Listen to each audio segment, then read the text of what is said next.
नमस्कार. हे तांदळाचे पापड बघा, दुप्पट ते तिप्पट कढईवर फुलतात. हे पापड मस्त हलके आणि खुसखुशीत तयार होतात. अजिबात तेलकट होत नाहीत. असे परफेक्ट पापड तयार करण्यासाठी तांदळाचं पीठ कसं तयार करायचं, पिठाची उकड कशी घ्यायची, हे या व्हिडिओमध्ये अगदी डिटेलमध्ये सांगितले आहे. तसेच हे पापड न लाटता अगदी सोप्या पद्धतीने कसे बनवता येतील ते बघूयात आणि वेळ न घालवता रेसिपीला लगेचच सुरुवात करूयात. तर सगळ्यात अगोदर तांदळाचे पापड बनवण्यासाठी पीठ कसं बनवायचं ते बघूयात. हे पापड बनवण्यासाठी नेहमी जाड आणि जुने तांदूळ वापरायचे. तर मी या ठिकाणी रेशनचे तांदूळ घेतले आहेत. इथे मी 1 किलो तांदूळ घेतले आहेत. हे तांदूळ 3 ते 4 पाण्यात स्वच्छ धुवून घ्यायचे, म्हणजे सर्व धूळ पावडर वगैरे निघून जाईल. हे तांदूळ व्यवस्थित असे धुवून घ्यायचे. इथे आपले तांदूळ स्वच्छ धुवून झालेले आहेत. आता यामध्ये तांदूळ बुडतील इतकं पाणी घालायचं आणि हे तांदूळ आपण 3 दिवस भिजत घालणार आहोत आणि दर दुसऱ्या दिवशी यातून पाणी बदलून दुसरं पाणी घालायचं. असं आपण 3 दिवस करणार आहोत. उन्हाळ्याच्या दिवसात जास्त गरमी असते, अशा वेळी हे तांदूळ 2 दिवस भिजत घातले तरीही चालतील. हे बघा, हे तांदूळ 3 दिवस छान भिजले आहेत. आता हे 2 पाण्याने स्वच्छ धुवून घ्यायचे, म्हणजे या तांदळांना वास येत नाही. आता धुलेले हे तांदूळ एका चाळणीवर काढून घ्यायचे, म्हणजे यातील जास्तीचं पाणी निघून जाईल. आता हे तांदूळ चाळणीवर असेच निथरायला ठेवू. 10 मिनिटांनंतर हे तांदूळ छान निथरले आहेत. आता हे तांदूळ आपण वाळत घालूया. हे तांदूळ आपण सावलीतच वाळत घालायचे किंवा फॅन खाली वाळत घालायचे. हे बघा, अशा प्रकारे छान पातळ हे तांदूळ पसरून घेऊया. हे तांदूळ आपण 5 ते 6 तास वाळवून घ्यायचे आहेत. हे बघा, इथे आपले तांदूळ पूर्ण सुकले आहेत. आता या तांदळांमध्ये आपण 1 वाटी साबुदाणे घालूयात. साबुदाण्यांमुळे पापड छान हलके फुलके होतात. आता हे तांदूळ गिरणीमधून दळून आणायचे. अशा प्रकारे इथे हे बघा, हे पीठ दळून आणले आहे. इथे आपण 6 कप पीठ घेतलं आहे. ह्या कपाने आपण पीठ मोजून घेतलं आहे.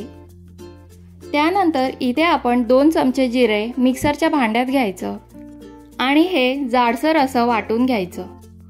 हे बघा, अशा प्रकारे आपल्याला जाडसर असं जिरं वाटून घ्यायचं आहे. हे आपण पापडांसाठी वापरणार आहोत. आता गॅसवर एक मोठं पातेलं ठेवलं आहे. यामध्ये आपण जेवढं पीठ घेतलं आहे त्याच्या 1.5 पट पाणी इथे आपण घालणार आहोत, म्हणजे 6 कप पिठासाठी 9 कप पाणी घालायचं आहे. आता यावर झाकण ठेवून या पाण्याला हलकी उकळी येऊ द्यायची. हे बघा, पाण्याला छान उकळी आली आहे. आता यामध्ये 2 चमचे मीठ घालायचं. उन्हाळी वाळवणं करताना मीठ जरा बेतानेच घालायचं, कारण ते वाळल्यानंतर मग खारट होतात. त्यानंतर 2 चमचे पापडखार घालायचा आहे. पापडखार घातल्यामुळे पापड छान खुसखुशीत होतात. त्यानंतर यामध्ये आपण वाटून घेतलेली जिऱ्याची पावडर घालायची आहे. यामध्ये तुम्ही अख्खा जिराही वापरू शकता, पण मी इथे पावडर वापरले आहे. त्यानंतर यामध्ये 2 चमचे तेल घालायचं आहे. तेलामुळे पापडांना छान चकाकी येते. आता यावर झाकण ठेवायचं आणि एक उकळी काढायची. पाणी छान उकळलं आहे. आता यामध्ये अगदी पाव छोटा चमचा हिंग आणि तेवढाच खायचा सोडा घालायचा. हिंगामुळे पापडांना छान चव येते. आता यामध्ये आपण घेतलेलं पीठ घालूया. सर्व पीठ थोडं थोडं करत घालायचं आहे आणि मग लाटणीच्या मदतीने हे पीठ आपण चांगलं घाटून घ्यायचं आहे. हे पीठ घाटत असताना गॅसची फ्लेम मोठी किंवा मीडियम ठेवायची नाही. अगदी कमी गॅसवर हे पीठ छान घाटून घ्यायचं. आता यावर झाकण देऊन साधारण 5 मिनिट छान वाफ काढून घेऊया. हे बघा, सर्व पाणी इथे आटलं आहे. आता हे पुन्हा लाटण्याने मिक्स करून घेऊया. व्यवस्थित असं घाटून घेऊया. यामध्ये ज्या गुठळ्या झाल्या असतील त्या लाटण्याच्या मदतीने व्यवस्थित अशा फोडून घ्यायच्या आहेत. हे पीठ घाटत असताना गॅसची फ्लेम अजिबात मोठी करायची नाहीये. कमी गॅसवरच हे पीठ छान असं घाटून घ्यायचं आहे आणि व्यवस्थित असं शिजवून घ्यायचं आहे. आता गॅसची फ्लेम बंद करायची आणि झाकण ठेवून साधारण 10 मिनिट असंच ठेवून द्यायचं. आता पीठ मळण्यासाठी अशा प्रकारची एखादी प्लास्टिकची पिशवी घ्यायची आणि त्यामध्ये थोडं थोडं करून हे पीठ घ्यायचं आहे. हे पीठ थोडं चिकट असतं, मळताना हे हाताला चिकटू शकतं, त्यामुळे आपण हे पीठ ह्या पिशवीमध्ये मळणार आहोत। पिशवीमध्ये पीठ छान मळलं जातं। हे पीठ फार गरम आहे, हाताला चटके लागू शकतात, अशा वेळी एक रुमाल घेऊन हे पीठ मळून घेऊया। तर चला मग 4 ते 5 मिनिट हे पीठ मळून घेऊया। हे पीठ तुम्ही जेवढं जास्त मळून घ्याल तेवढं तुमचा पापड छान तयार होतो। हे बघा, पीठ छान मळून झालं आहे, मस्त असं मऊ पीठ मळून झालं आहे। अशा प्रकारे आपण सर्व पीठ मळून घ्यायचं आहे। इथे आपलं सर्व पीठ मळून झालं आहे। आता हे पीठ सर्व पापड होईपर्यंत झाकून ठेवायचं, म्हणजे पीठ कडक होणार नाही। आता आपण पोलपाटाला तेल लावून घेऊ आणि आपण मळलेल्या पिठामधील थोडा गोळा घ्यायचा आणि पोलपाटावर व्यवस्थित असा पुन्हा एकदा मळून घ्यायचा। त्यानंतर आपण पोलपाटावर अशा प्रकारे पीठ गोलाकार लांबट करून घ्यायचा आहे आणि सुरीने या पिठाचे तुकडे करून घ्यायचे आहेत। लिंबा एवढ्या आकाराचे ह्या पिठाचे तुकडे करून घ्यायचे आहेत। अशा प्रकारे पिठाचे आपण गोळे तयार करून घेतले आहेत। आता हे झाकून ठेवायचे। चला तर आता आपण पापड बनवूया।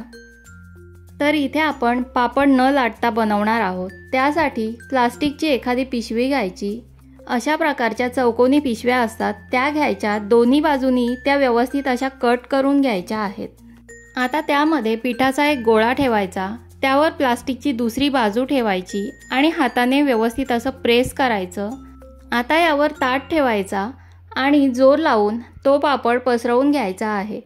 तर तुम्ही बघू शकता, न लाटता अगदी पातळ असा आपला पापड तयार झालेला आहे। लाटायची अजिबात गरज नाही। बघू शकता, अगदी पातळ असा गोलाकार पापड तयार झाला आहे, कारण इथे आपली उकडही एकदम परफेक्ट झाली आहे।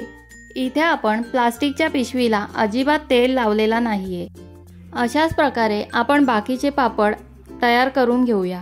हे पापड पोलीपाटावर लाटताना अनेकदा चिकटतात, तर तुम्ही अशा प्रकारे हे पापड एकदा नक्की ट्राय करा। न चिकटता अगदी पातळ आणि गोलाकार असे हे पापड तयार होतात। अशा प्रकारे आपण सर्व पापड इथे बनवून घेऊयात। अशा प्रकारे आपले सर्व पापड इथे तयार झाले आहेत। आपण हे फॅन खाली साडीवर वाळत घालायचे आहेत आणि दुसऱ्या दिवशी हे पापड उन्हामध्ये वाळत घालायचे आहेत, कारण हे पापड आपण वर्षभरासाठी साठवून ठेवणार आहोत। त्यामुळे हे पापड 1 ते 2 वर्ष आरामात टिकतात। आता हे पापड आपण तळून बघूयात।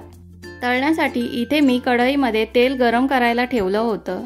तेल अगदी कडकडीत गरम झालं की यामध्ये आपण पापड घालूया। बघू शकता, पापड अगदी तिप्पट असा फुलला आहे। याचं कारण आपलं पापड खारचं प्रमाण।